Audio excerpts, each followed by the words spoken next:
Hey guys, welcome back to the Tuckered Mama Podcast. I'm your host, Sammy Collins, and today's episode I thought it'd be fun to talk about parenting then versus now. And then I'm talking about in the 90s. I grew up in the 90s. I'm a 1995 baby. I'm 30 years old, and I thought it'd be fun to compare parenting in the 90s and my childhood and parenting now and what childhood I'm trying to give to my kids. So I did a lot of research and I want to just compare some things for you guys because I think it's so funny to think back and look back and relate to what your childhood was like. So let me know if this episode resonates with you. Send me some messages and let me know. But let's dive right in. Some things like safety that were totally normal in the 90s were like riding our bikes without helmets, rollerblading with zero protective gear. I know I definitely did that. Did not ever have a helmet when I was riding my bike. I know I still have a scar actually on my calf from where I flipped over a bike and I tried to stop myself by putting my leg against the back wheel because of course no brakes, they were not working, and neighborhood bikes, you're all sharing bikes with other kids and everything. So I tried to stop myself by putting my leg against the back wheel, and I have a super huge scar from it right now. It's still there, 25 years later, whatever. Another thing that we did in the 90s that probably was not the safest thing to do was rollerblading without protective gear. I know I did that. Jumping ramps made of like scrap pieces of wood or cardboard. I remember piling up a bunch of, random pieces by the dumpster, and you put rocks under it or like a tube if you found one, and you would ride your bike as fast as you can so you could get the biggest jump. Definitely did that. Climbing trees, like way further higher than you ever think you should. And I remember doing that as well. I would climb trees way too high and then I would get stuck and couldn't come down. And, my dad was like, figure it out. And then you were like, oh, okay. And then you did. And, parents weren't rushing to like save the day so quickly. Like they were letting you actually figure things out, which is a big thing that I do with my kids. I give them a chance to like problem solve and work through their challenges themselves. And let's see what else. Oh, sleeping on the floor, or sleeping anywhere random, really, when you're at like family gatherings, like you didn't have to bring the crib or the pack and play, and make sure you had the white noise and everything set up exactly like at home. Like we just fell asleep wherever we fell asleep, and that's just kind of how it happened. And then like on long road trips, you're sleeping on the floor of the car because people weren't so worried.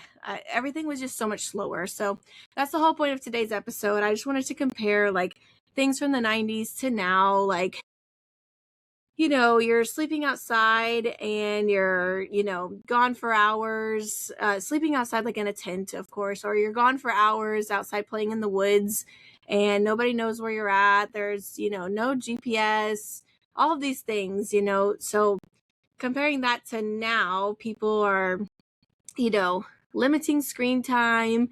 They're being extra cautious with everything that they're doing, as they should, because we do live in a much scarier world now, which is so sad to say, but it's true. Technology growing up, we had like one TV for the family, and that was in the main living room. And I remember like we all gathered around, and that was our family time to watch this week's episode. You're waiting for the weekly episode of whatever to come on. I remember growing up, like Full House and Friends were coming on new episodes each week. And I remember like my parents getting excited for it, or like, what's that other comedy show? Whose Line Is It Anyways?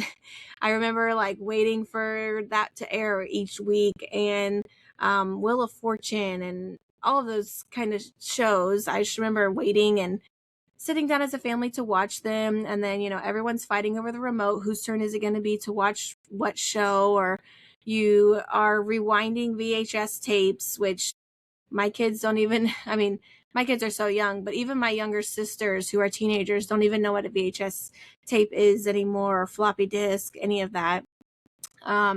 There were no smartphones, of course. I remember going to the payphone that was at this gas station, which has now been redone and is actually a CVS. But I remember walking down the street to the payphone with one of my friends. My mom was super sick one day, and we actually went to CVS that was further down the street. They moved it, but it was further down the street, and we actually bought her like a cake to make, and we went home, and we're like 11 or 12 years old, and we're baking a cake at home for her.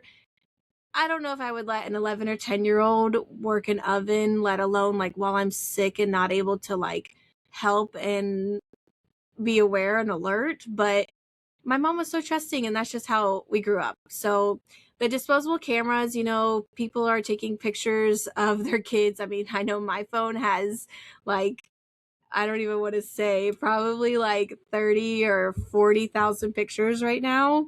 And most of them are within the past 4 years because my daughter is 3.5. So most of them are from my kids. But these are just precious moments you don't want to miss. So the disposable cameras were definitely a thing of the past. And I can honestly say I don't have any baby pictures of myself that were not printed because you didn't have a phone to capture these moments on, and the digital camera was not out yet. So you had all these, disposable ones that you had to go and get the film printed, and then you were like hopeful that the pictures even came out of what you got. So yeah, I have no baby pictures of myself right now. And then parenting now, kids are, you're limiting screen times. You're only giving educational apps. I'm a parent of that.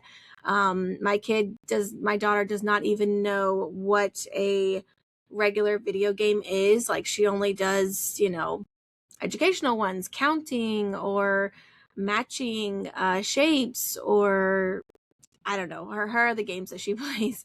And then there's YouTube Kids, which was definitely not a thing. It was kind of just like, hey, don't click on that creepy ad over there. That's kind of weird.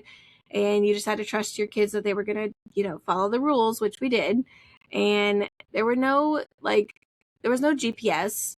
There was no smartphone to help you navigate where to go. So I remember even myself, I'm not that old, but being a 90s kid, when I started driving, the Garmin had just came out, and I think that's the name of it. The old, very first digital like MapQuest came out, like your GPS system. And I remember before that came out, because they were expensive at the time, that I would have to print out my directions on MapQuest for where I wanted to go if I was not familiar with the area. And I learned how to like track miles on my car, and 0.7 of a mile, you're going to turn right. So I learned all of that. And now kids these days are just like, oh, I just put it in my phone, which I do that too. I put it in my phone everywhere I go. But it's just funny to compare the two of like how I grew up in my generation and how I'm parenting now. And monitoring activity online, like parents are definitely monitoring what their kids are doing online. And there's, AI concerns, cyberbullying, all of that scary stuff. So like, I don't know if our parents had it easier because there was no internet. I think that they did have it easier because there weren't all these concerns and worries. But at the same time, I'm fortunate that we have all these resources to find different things that we need. Like I would never know about all these different activities to do if it weren't for the internet to spread the word, and quicker way of spreading the word, I guess, because word of mouth could spread, but that's, I don't know. I just think that we're living in a much faster day and age now, and I wish that we had slowed down a little bit, but if you slow down, then you can't keep up with times. And that's the unfortunate part of the world we live in now. If you don't keep up, then you will get left behind. And that's when you get scammed, and, poor old people getting taken advantage of online because they don't know like a scam when they see one. But anyways, let's move on to the food. I did a lot of research on this, and I thought that the funniest things I could find that I definitely had growing up were Capri Suns, Dunkaroos, fruit roll-ups, Lunchables. I am so guilty of giving my kids a Lunchable for the first time literally last week. We went to Walmart, and first of all, Walmart is like an outing for us. We love going to Walmart. We cannot go to Walmart unsupervised. Neither can my husband. We always come out with like 6 or 7 bags, and we went for one thing. We went for one birthday present for a birthday party we were going to, and we came out with so much more stuff. But it's also the only place that my daughter will voluntarily poop publicly. She will not go poop on her own at home, but when we're at Walmart, she will say that she has to poop, and she will legit go poop at Walmart. And I'm like, do we need to come to Walmart every single day just so that you can poop like on your own? Like the wiping, everything all on her own. And I'm like, this is disgusting. This is a public restroom. Why don't you feel comfortable to do this at home or anywhere else? But it just cracks me up. Every time we go, we get like all the way to the back, like where the clothes are, and she'll say she has to poop. And I'm like, okay, let's hurry up. Let's rush back to the front and hop on the cart. And I rush her to the front, and every time she poops. So we like Walmart, but also when we were at Walmart, we always get Subway after because they have a Subway inside. And I hardly ever get Subway unless we go to Walmart. So I love it. And I thought that it would be fun to sit down at Subway and just have lunch there. We've done that many times, but my kids don't really eat Subway sandwiches. They're still pretty young. So I got them Lunchables. We were in the meat section picking up some other stuff, and I saw Lunchables, and I was like, crackers, cheese, ham, and a cookie? Yes. So we got that, and both of my kids each ate a Lunchable. Not even mad about it. And yeah, so I'm bringing back the Lunchables. We love a Walmart trip, but also Kool-Aid. You know, nobody's making Kool-Aid anymore. My mom still to this day has Kool-Aid in her fridge at all times. So I remember taking the Kool-Aid when I was younger, actually, and that's how I first started dyeing my hair. I have very light blonde hair, so the Kool-Aid just soaked right into my hair, and it lasted months and months and months until like I had to cut it because it got so long. But frozen pizzas, my family has a frozen pizza at least once a week. Like that's easy for me, and I'm not mad about it. Sugary cereal. I grew up with a lot of sugary cereal.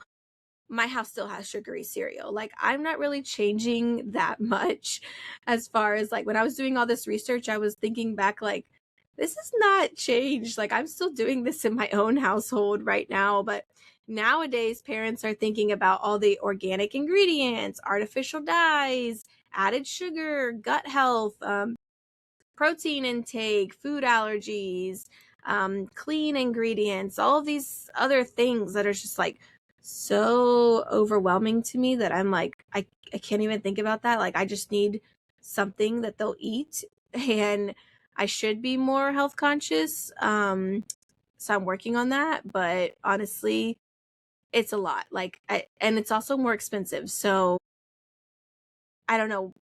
I don't have a good argument on that because I'm just not doing that. Um, but a lot of people out there are. So things that our parents probably never Googled. Is my child meeting their milestones? I know I did that a lot when I had my firstborn. I was Googling everything, of course, first time mom. How many words should a 2-year-old be saying or should know by the age of 2? How many words should a kid know by the age of 2? Our parents were definitely not Googling that. And is this rash normal? Should they have bumps over here? Like the best Montessori toy for an 18-month-old? Yeah, our parents would laugh in our face probably right now for all those things we've Googled. And I am one of those people. You know, most moms by, I don't know, 10 o'clock in the morning have already Googled 47 different things, and they've barely even had breakfast because that's just the day and age we live in now. So I think it's just funny. So do you guys think that like having all these resources to find this information makes us more anxious, or do you think it makes parenting easier? Because I think it makes us more anxious. Like, yes, we have all these resources to use, but also, like, now that we know all these different answers, because there's more than one answer to a question you might be asking, then you're more nervous and more anxious and more like on edge to have your child meet these milestones or to find the perfect Montessori 18-month old toy. And should I be, having my shelves organized from left to right as the Montessori book said to do? And, you break it down into all these different phases and all the things. I've done all the Montessori research myself, so I am guilty of one of those things. But things parents worry about in 2026, like social media, like when should my kids get a phone?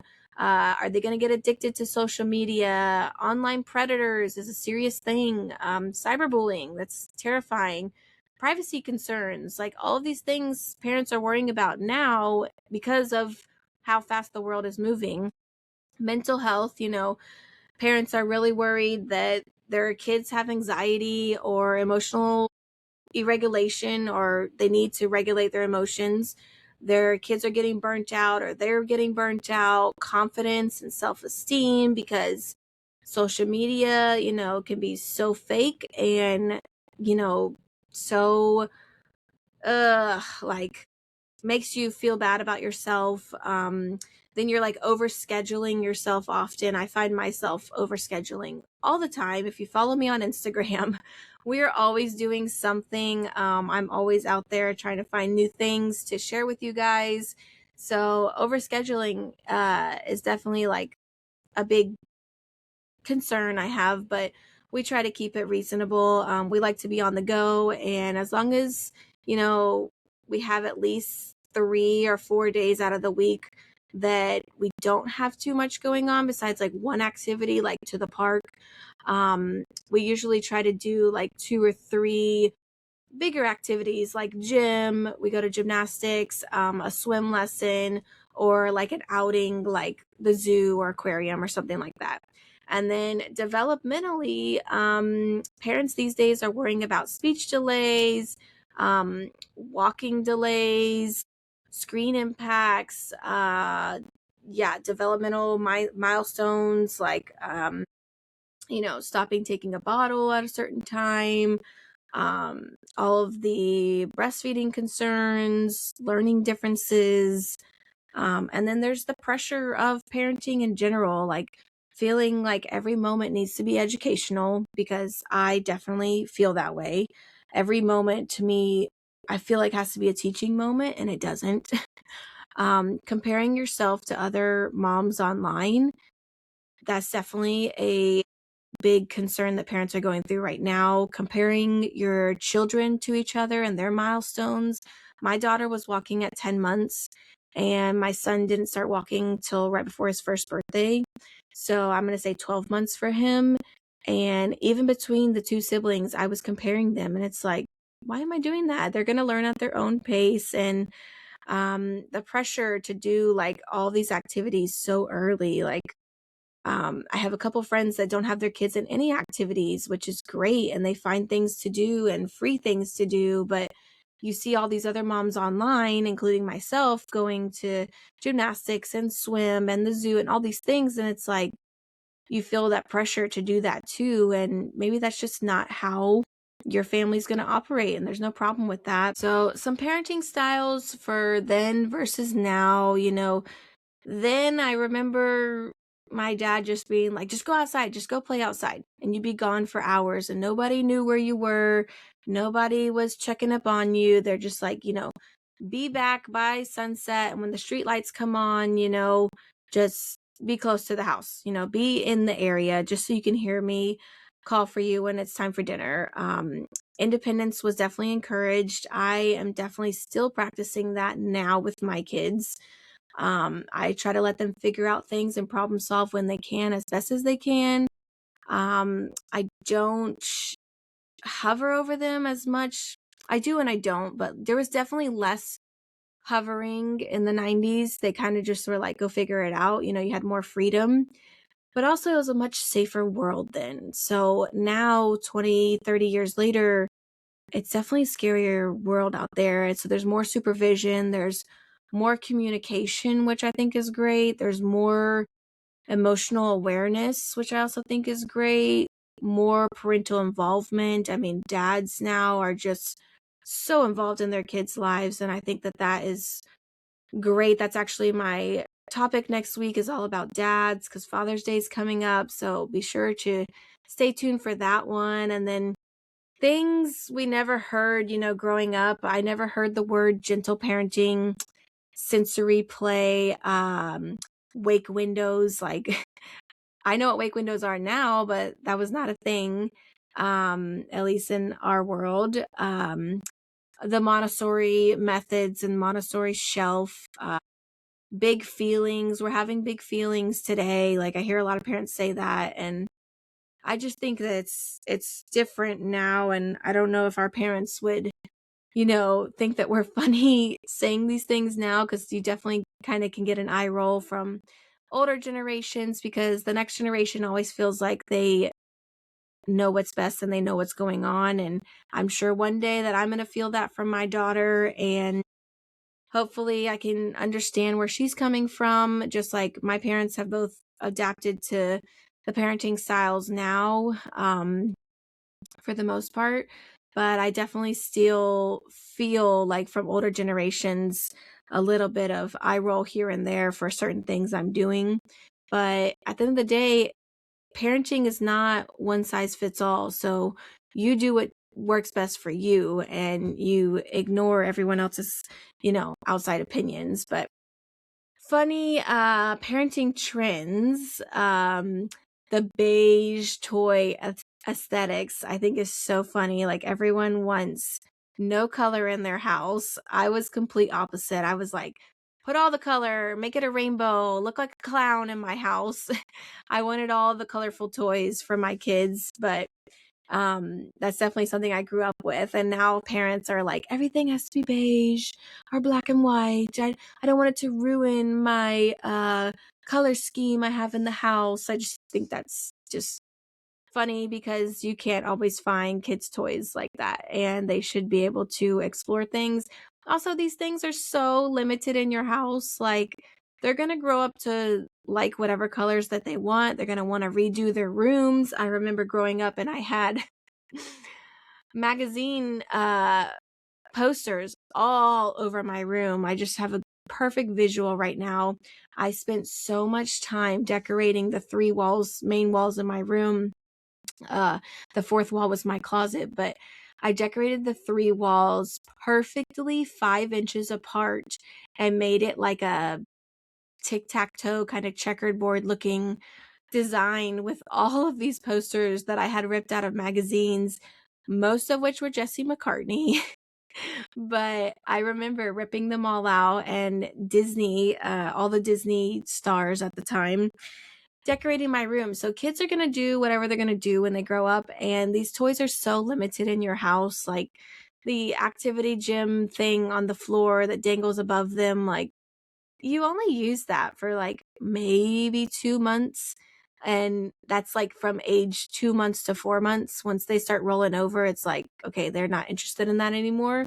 And they're not really interested in it before 2 months, because they're still newborns. So 2 months of your life, you could have the color. Expensive toddler cups. I think that that is funny that parents are spending so much money on toddler cups. Birthday parties. Wow, I don't even know where to begin with this, but birthday parties that cost more than my wedding. I mean, these extravagant birthday parties that are like themed, and now we do a theme ourselves, but like, I'm not spending an arm and a leg on these birthday parties. I mean, we have a budget we like to stick to, and if you're feeding a bunch of people, that's one thing. But people who like hire DJs and have a dance floor brought in, and um, big giant balloon artists, like, I do balloons, and that stuff is not cheap. So that balloon parties, I mean, birthday parties are just so over the top now. But I'm guilty of having over the top birthday parties, but definitely not more than my wedding. The elaborate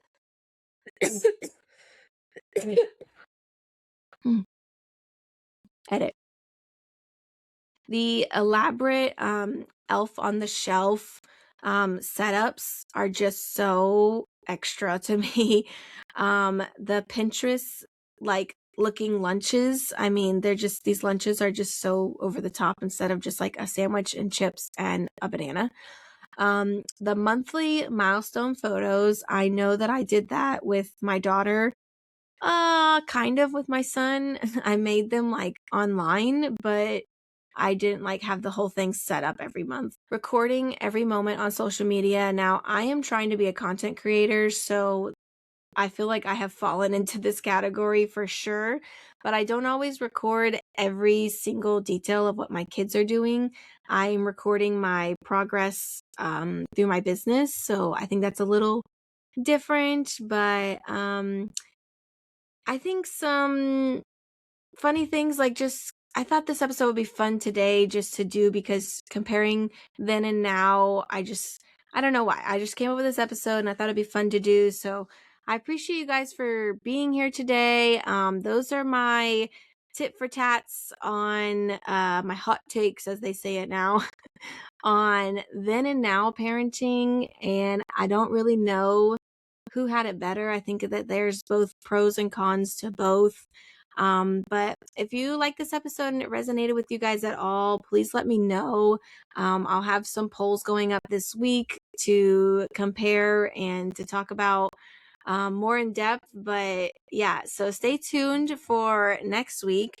Next week, in the next couple weeks, I will be having a Father's Day episode coming up where I talk about all the gifts you can get for fathers, how much fathers have really impacted children's lives these days, and the evolution of fathers and how they've come to be family men in our children's lives these days, because they weren't always like that. So thank you guys so much for listening. As always, follow me, the Tuckered Mama, on Instagram and Facebook, and my inbox is always open. I'm always looking for people to have on the show too. If you ever want to share some funny stories or you have a funny mom moment, all of the things, like, message me. I want to hear from you guys. I want to have these conversations.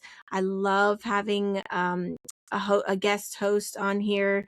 So let me know if you're interested. And that's all for today, guys. So from one Tuckered Mama to another.